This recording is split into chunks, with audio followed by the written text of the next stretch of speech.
Hello, everyone, and welcome to a brand new series that we're bringing here to Amazon Live that you guys on social media get to be a part of. It's actually the name of our guest book that is now my co host.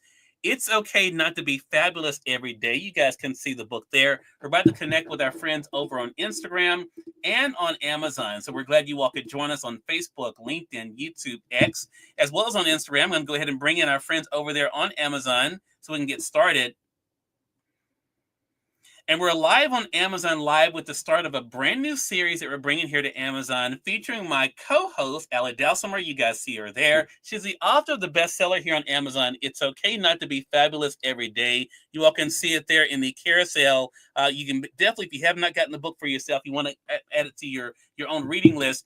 I read Allie's book. I was so excited about this, and I was so excited when she said yes to kicking off this special series with us here on Amazon to discuss some of the aspects of this book. Today, we're going to get into the introduction of the book, but also what it's been like for Allie to be able to share the stories that you're able to see in the book and the lessons as well. If you guys have any questions or comments for Allie, make sure you guys do put those in the chat. I will be monitoring those for you guys. And Allie, thank you so much for doing the series with us. Really appreciate it.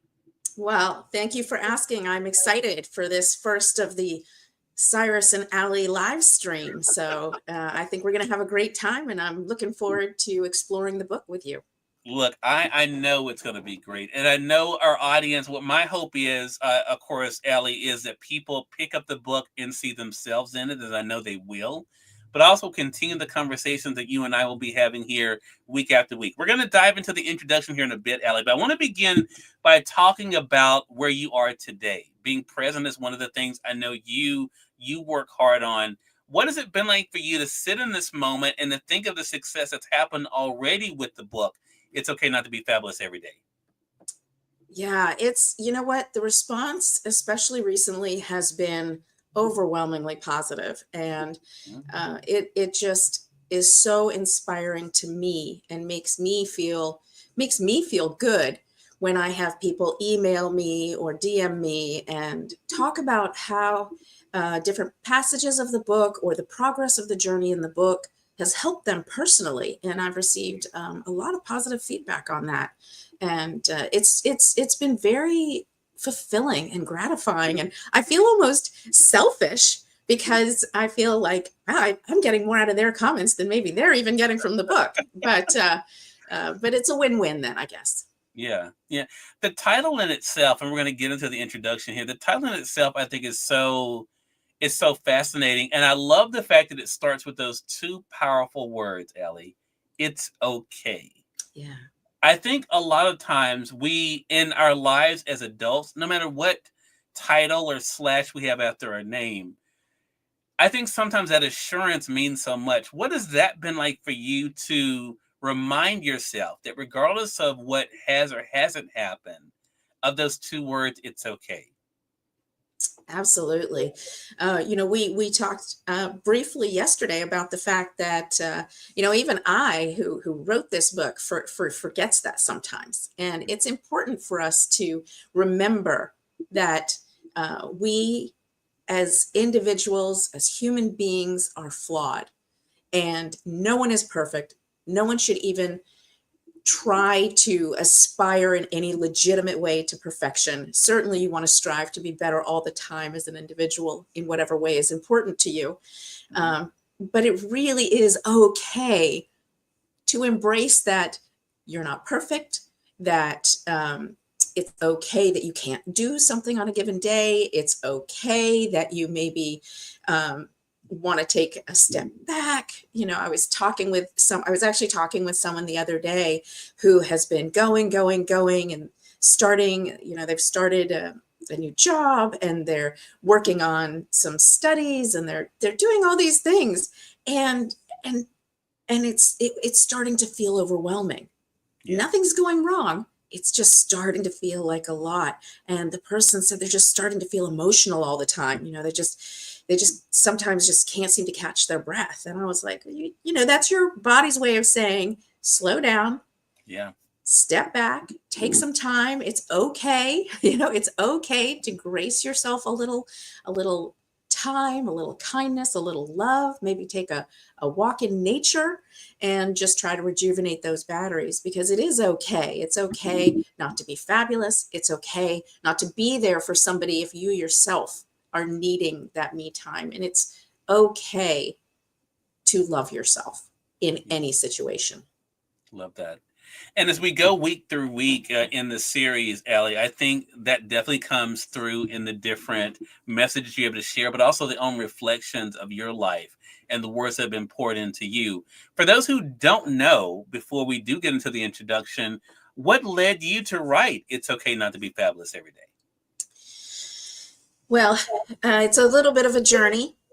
It started originally as life advice to my kids after my husband passed. They were both at kind of delicate ages, and we buried my husband the Saturday before my daughter started middle school and before my son started high school. So they were transitioning schools, which, you know, is a whole thing in and of itself, plus dealing with the loss of their father. And so I started this life advice to them, and things, you know, life gets busy, things happen. It got pushed to the side. Fast forward a couple years, and I found myself having finished. I ran for office and was caring for my mother while I was doing that, and then she passed. Then the campaign ended, and then both my kids left for school, and I found myself living alone for the first time in like 35 years, which was great for about 5 days. You know, I was like, this is great. No extra laundry, no dishes, you know, it's wonderful. And then it really just sort of hit me. And I woke up one morning, and I don't even remember what day of the week it was. It was irrelevant what day of the week it was, because I just really had nothing going on in my life. And it was rainy and gray, and I was just so depressed. And I could not think of a reason to get out of bed. I did eventually get out of bed because my cat was hungry. So yay, cat. And I'm by nature a positive person, a glass half full person. So I just decided to gift myself that day. I didn't do the pile of work. I started my own editing and consulting business at the time. And I was like, I can't do any client work. I can't pay the bills. I'm not going out in this weather to, you know, get my car inspected or go to the post office or any of these things. And I talk about it in the book. I ended up playing with a cat, changing my sheets, and making soup. And that was enough. That was enough. And so when I woke up the following morning, instead of feeling like, oh, I'm such a loser, what am I doing with my life? I woke up and I thought, you know what? I did a lot yesterday. Let's try again. And so I ended up finding that original nugget. And because, of course, that didn't last, and I got sad again. But I ended up finding that original nugget and going back to it. And my original intent was, you know what? I'm going to write this for my kids. I'm going to finish this for my kids. That's a project I can do. Yeah. And I did. I wrote it and I sent it to them, and they ended up sharing it with their friends and suggesting that I publish it. So I shared it with my book club ladies and a few other people, and got a lot of positive feedback. And that is the very long story for how I ended up putting out this book, and really how it was a journey for my own self-healing to begin with, and has evolved into a guide to help people through their own journeys. Yeah. Something you said, I hadn't, even though I knew it, Allie, when you said it in the context, and I appreciate you sharing that, of what you just shared about how you got here, it clicked in my head in a different way. This happens all the time. My mind is weird. So things click, and I'll hear something and it clicks. So basically you just found service in another area. Because I as you were talking just now, I thought, okay, and I think a lot of people can relate to this. I think a lot of times I mentioned the slashes behind our names. So many times we feel defined by that. And whether that is, you know, a parent or, you know, a spouse or, you know, an educator or a community leader or, you know, an official, we're always looking for a way to serve. Yeah. And I think, you know, for you to find this now as a way of serving, Did it feel like that when you first published it? I know you mentioned your book club. Did it feel like it was bigger than you when you first published it? No, no, it didn't. It really didn't. Um, I was almost embarrassed when I first put it out. Uh, and the current version is a revised version that's out, Yeah. but the Mhm. original version, um, I share a lot of personal things in this book. It's a very personal book, and um, it was, I don't know. I think if I'm honest, I felt a little awkward and a little naked.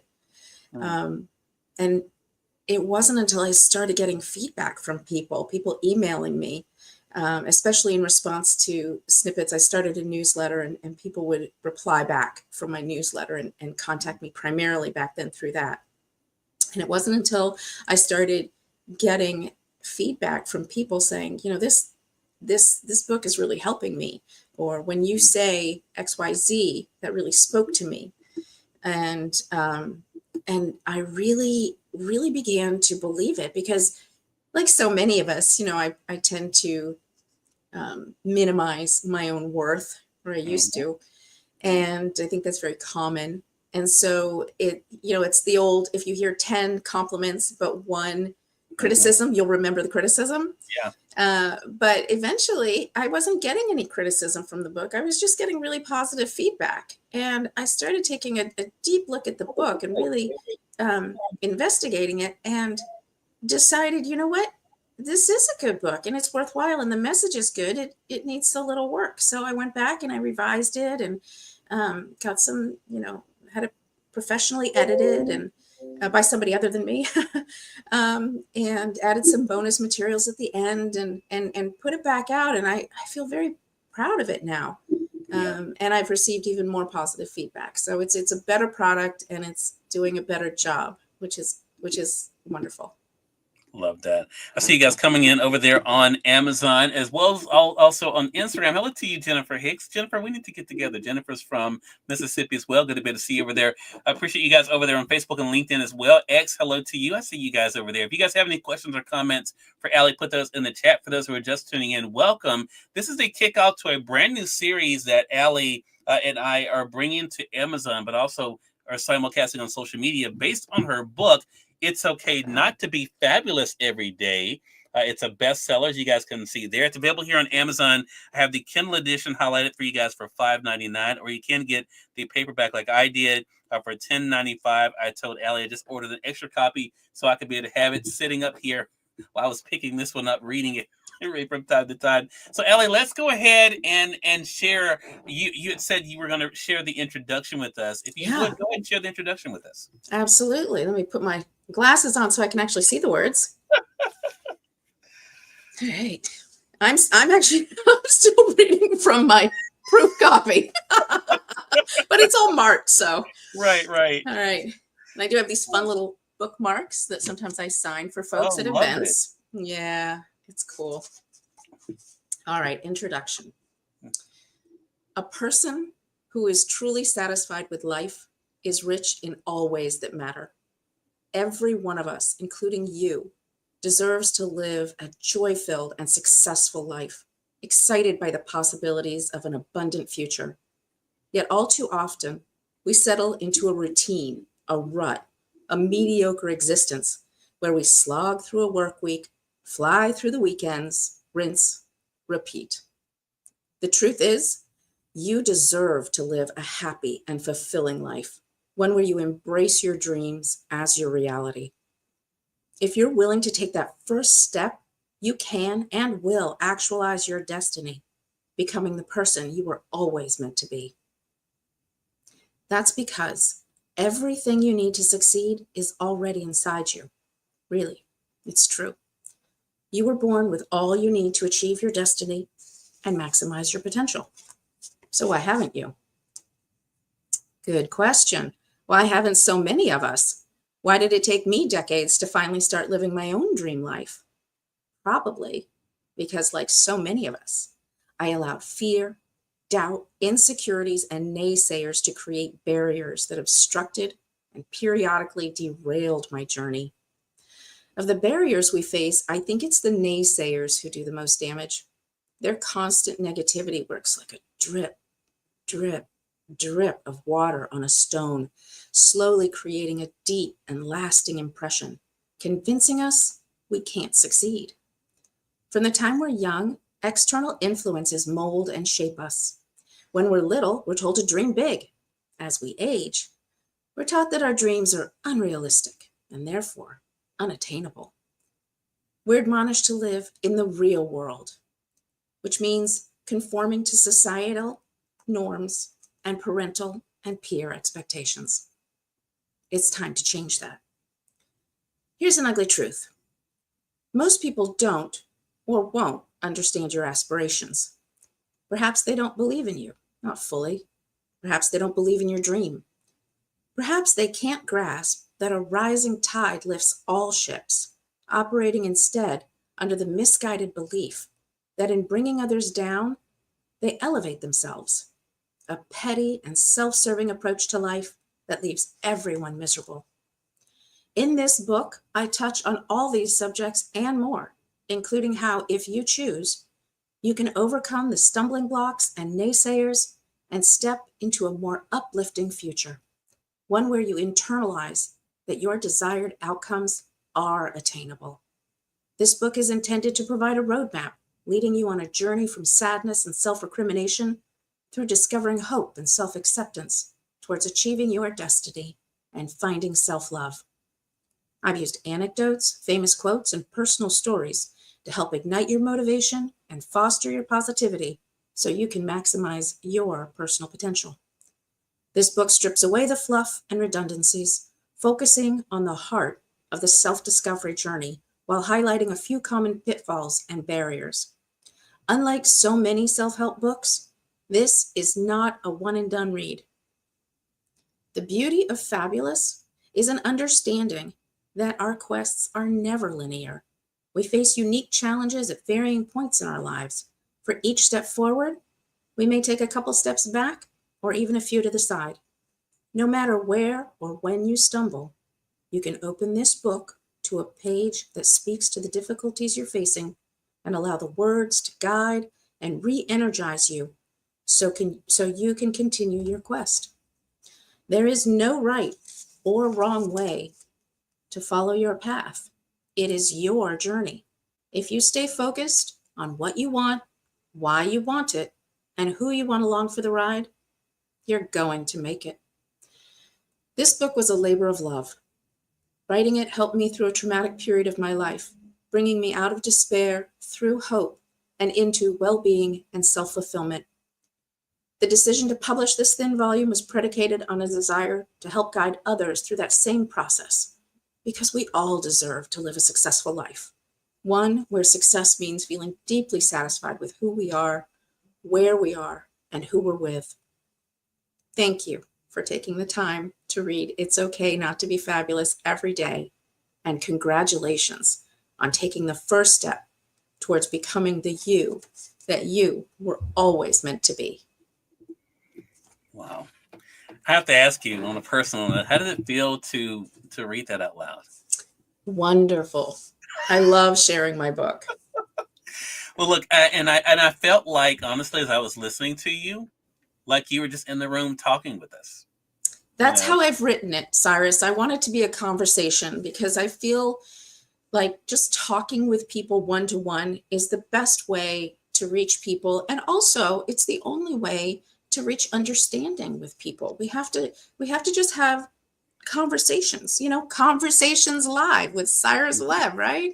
You have to have a conversation, a genuine, honest discussion. And that's why I love interacting with people. That's why I like going to book readings and live events and being able to meet people and hear their stories and just connect on a personal level. Because so the book is meant to just be a friend talking to you about whatever is going on with you. And I just happen to have been the person to write the words. Right. And as you were reading the introduction there, Allie, I thought about a couple of things. One, that this is the first step.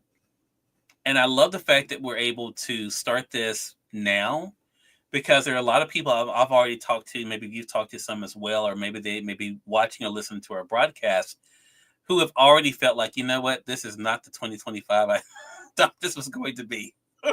you know, and I think to again start with it's okay, but then to start then taking steps. And that's what this book, even in the introduction, shows can be a good thing for us to be able to take those steps. Every day may not be the day we want, right? But making Yeah. the most of that day and being able to feel good about that personally.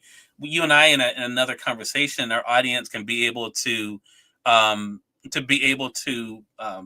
hear it on Amazon Music, is that we talked about the importance of realize this is personal. Your fabulous is your fabulous. My fabulous is my fabulous. And I think for us to be able to realize that is so important. What is your hope as we go throughout this series here on Amazon, Allie? What do you hope readers and listeners take away from the book?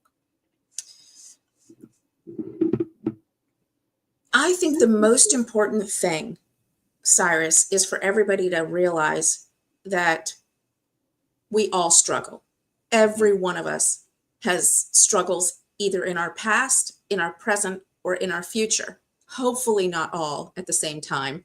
Hopefully you get a little respite, but you shared a little bit of your journey with me the other day and some of the struggles you faced growing up. And those struggles are real, and they impact our lives. And every single person faces difficulties. Those difficulties vary. Some are maybe worse than others. If you look at them kind of objectively, I think, people who are not housing secure, not living in safe places, in war zones, or living under threat of torture, certainly are struggling objectively more. But the reality is that the worst kind of pain from a personal perspective is the one that you're currently experiencing, right? Everybody eventually loses people they love in their life. We all experience grief. One person's grief is not more valid than another person's grief. Everybody has their own journey, and everybody's pain is very real. And I hope that what people take from this book and from these conversations is that, going back to what you said, it's okay to acknowledge that, hey, I am having a crappy day, or hey, this was a really tough time in my life for me. Or, you know what? I need to make a change. And that's what I'm really hoping, that there's a group of people, a large group of people living lives that are not authentic, who are just going through the grind, doing their thing, that drip, drip, drip from other people keeping them down. And I hope that those people will become motivated to look inside themselves and then take that first step towards the future that they're destined to. So it's a combination of things. You know what I'm hoping? I'm hoping everybody goes through the journey of self-discovery that is laid out in this book, that arc that is laid out in this book, where you come from a place that's, you're living your happiest life maybe, and dealing with traumas or whatever is going on in your life, and then come through and come out of it with hope and feeling good about who you are and moving towards a life you want to live. Love that. And it's one of those things, again, that everyone can do, no matter where they may be. Again, everyone, Allie Dalsimer is going to be my co-host for this series as we're going through this series with her book, It's Okay Not to Be Fabulous Every Day. Again, to be able here on Amazon, you guys can be able to get the paperback edition, as I mentioned earlier, for $10.95, or the Kindle edition. Follow along with us as we're able to not only to go through the book, but also to share your thoughts as well. Would love for you guys to be able to include your own questions and comments for Allie as well. Allie, excited about the kickoff. Well, we got through our first episode. Yes, we did. Know how can they stay connected with you? Well, please contact me through my website. There's a contact me page with my email address there. My website is alliedalsimer.com, or you can DM or instant message me, or whatever the particular thing is for all social medias. I'm on Twitter and Facebook and Instagram and LinkedIn. And I would love to connect with people. I really am enjoying that aspect of this. Love it. We definitely look forward to keeping the conversation going. And Allie, I will see you next week. I will see you next week. All right. Thank you, And Cyrus. more than And welcome. thanks to everybody who joined. Exactly. And we hope to see you guys next week as well. Again, get your copy of the book. It's okay not to be fabulous every day. Join Ellie and myself for the series. And until next time, you'll make it a great one. We'll talk to you soon. Take care.